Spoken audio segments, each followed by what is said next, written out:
আজকে কথা বলবো সেপ্টেম্বর মাসে উইথড্রয়াল রিটার্ন নিয়ে।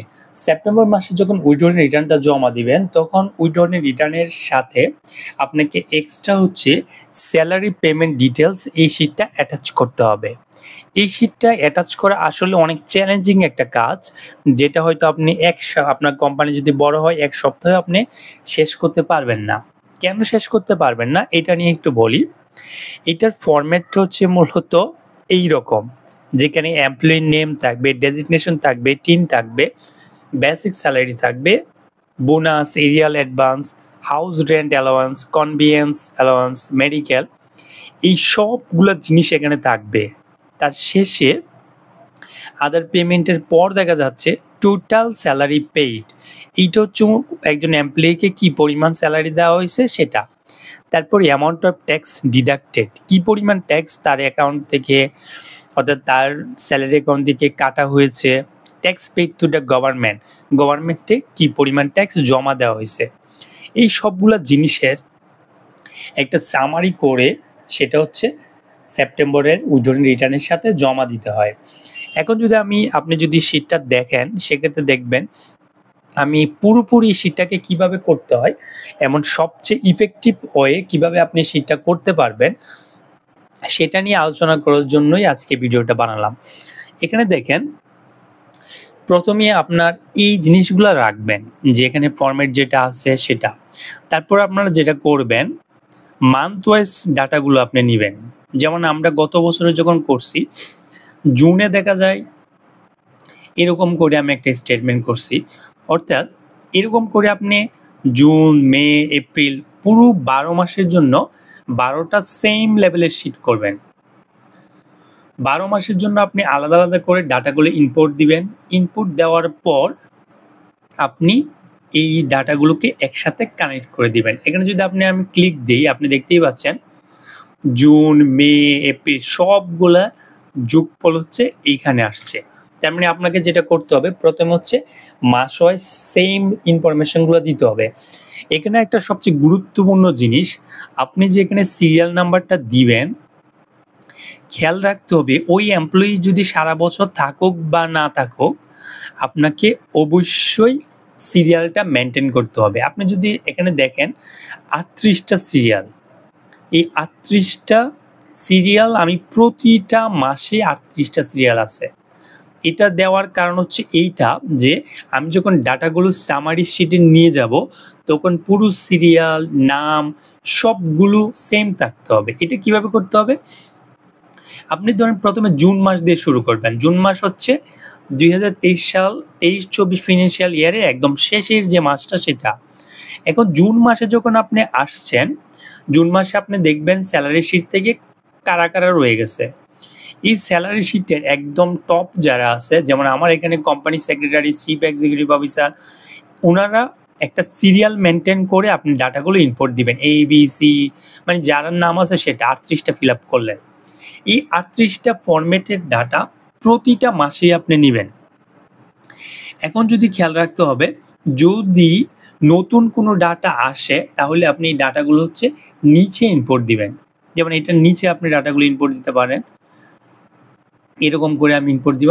প্রতিটা শিটে same number, same person, same designation একই সিরিয়ালে থাকবে, যাতে আমি যখন এখানে কপি পেস্ট আমি যখন এটাকে লিঙ্ক করে নিয়ে যাই এরকম করে, যাতে সবগুলা সেম পারসনের সেম সেল কপি হয়ে এখানে আসতে পারে, এটা খেয়াল রাখতে হবে। তারপর হচ্ছে আপনারা যখন আরেকটা গুরুত্বপূর্ণ হচ্ছে 2টা বোনাস, প্রতিটা কোম্পানিতে অ্যাটলিস্ট হচ্ছে 2টা বোনাস দেয়। এই 2টা বোনাসের ডাটাও আপনি সেম সিরিয়ালে একদম সেম 38টা সিরিয়াল আমি ফুলফিল করছি করে আপনি যারা যারা বোনাস পাইছে তাদেরগুলো বসাবেন, যারা পায়নি তাদেরগুলো বসানোর দরকার নেই, কিন্তু আপনি সিরিয়ালটা ভালো করে মেনটেন করবেন। ঈদুল আজহাতেও সেম লেভেলের কাজটাই আমি করেছি। সেখানে দেখা যাচ্ছে বোনাসগুলো হচ্ছে যারা যারা পেয়েছে, যারা পায়নি, যেমন সেক্রেটারি উনি হচ্ছে বলা যায় ওই ঈদুল আজহার বোনাস পায়নি, কিন্তু উনি 1 নাম্বার সিরিয়ালে ছিল, সব জায়গায় ওনাকে 1 নাম্বার সিরিয়ালে রাখছি। তার মানে আপনাকে হচ্ছে 12টা মাসের জন্য 12টা শিট করতে হবে, তার সাথে 2টা বোনাসের জন্য 2টা শিট করতে হবে। এই সবগুলো জিনিস হচ্ছে আপনি স্যালারি সামারি শিট হচ্ছে আপনি অ্যাটাচ করে দিবেন। তাহলে এটা গেল। এখন সেপ্টেম্বর রিটার্নের 3টা পার্ট আছে। একটা হচ্ছে স্যালারি পেমেন্ট ডিটেলস, এটা একটা অংশ। দ্বিতীয় অংশ হচ্ছে amount paid to employees who have not in. এটা বলে রাখি, এইখানে হচ্ছে আমাদের মূলত যারা স্টাফ থাকে ম্যাক্সিমাম হচ্ছে ওনাদের টিন নাম্বার থাকে, ওনারা রিটার্ন সাবমিশন করে, ওনাদের টিডিএস কাটা থাকে, এরকম ইস্যু থাকে। তাই ওনাদের হচ্ছে একটা লিস্ট যাদের হচ্ছে টিন নাম্বার ছিল, এখানে আপনি দেখতে পাচ্ছেন অনেকের টিন নাই, তাও আমি অ্যাড করছি। কারণ আপনি এটা অ্যাড করতে পারবেন, করার কারণ হচ্ছে আমি সকল স্টাফকে এক জায়গায় নিয়ে আসার চেষ্টা করছি। এখন পার্ট 2তে যদি amount paid to employees who have no TIN, এখানে আমি দেখালাম নাম্বার এমপ্লয়িজ উইদাউট টিন। ওখান থেকে আমি নিতে পারি যে কারা কারা টিন নাম্বার নেই। আমি এখানে দেখলাম যে 29 জন নাম্বার এমপ্লয়িজ, ওনাদের কোনো টিন নেই। ওনাদেরকে the amount paid as salary হিসেবে ওনাদেরকে এই পরিমাণ টাকা দেওয়া হয়েছে, সেটা হচ্ছে লিঙ্ক করা আছে যে কিভাবে দেওয়া হয়েছে।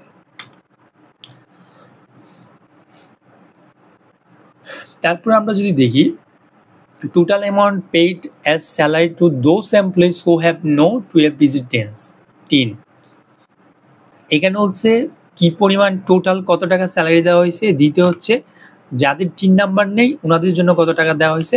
পর হচ্ছে আমি একটা পার্সেন্টেজ বের করতে বলছে যে total amount paid as salary to those employees who have no 12 digit TIN, অর্থাৎ টোটাল এমপ্লয়ির কি পরিমাণ আছে যারা হচ্ছে টিন নাই, এটা একটা পার্সেন্টেজ বের করে দেওয়া। বিতে আছে amount paid two foreign employees, আপনার প্রতিষ্ঠানে যদি ফরেন এমপ্লয়িজ থাকে, বিদেশি নাগরিক থাকে, ওনাদের তথ্যগুলো এখানে দিতে হবে। নাম্বার অফ ফরেন এমপ্লয়িজ কতজন আছে, ওনাদেরকে টোটাল কত টাকা স্যালারি দেওয়া হয়েছে, such type of total amount of money paid two foreign employees, এই জিনিসগুলো হচ্ছে আপনাকে পরিশোধ মানে এখানে বসাইতে হবে।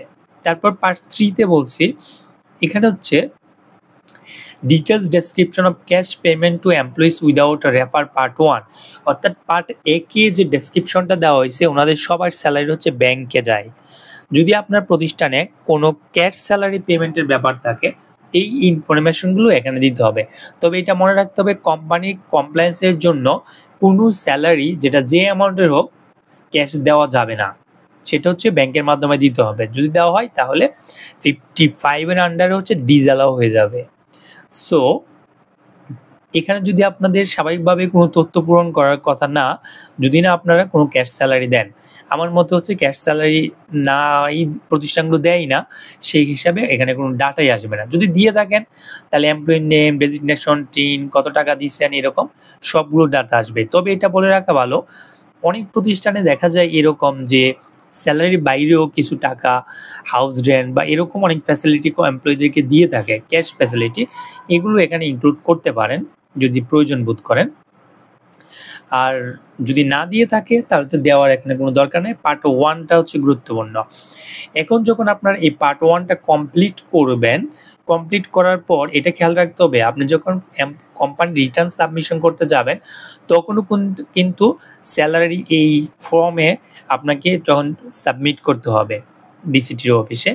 তাই আপনারা এটা একবার যখন সেপ্টেম্বর মাসের জন্য করে রাখবেন, তখন পরবর্তীতে দেখা যায় এই জিনিসটা আপনার কাজে আসবে যখন আপনি রিটার্ন সাবমিশন করতে যাবেন।